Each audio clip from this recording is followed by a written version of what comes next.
Why are Americans getting poorer?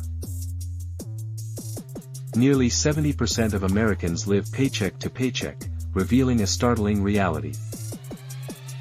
Median wages haven't kept pace with inflation while costs for housing and education soar.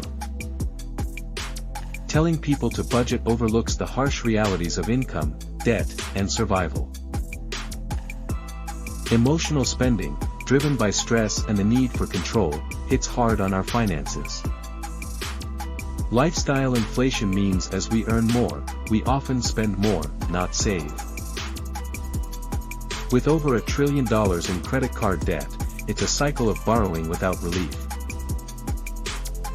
Common budgeting mistakes include unrealistic expectations and ignoring lifestyle needs. Try the 50/30/20 rule for a budget that adapts: essentials, wants, and savings. Simple habits, like automating savings and regular money checks, can transform your finances. Feeling lost in budgeting? You're not alone, it's a systemic challenge many face. Wealth is more than money, it's about freedom, choice, and peace of mind. You're not behind, you're waking up. Subscribe and take control of your financial journey.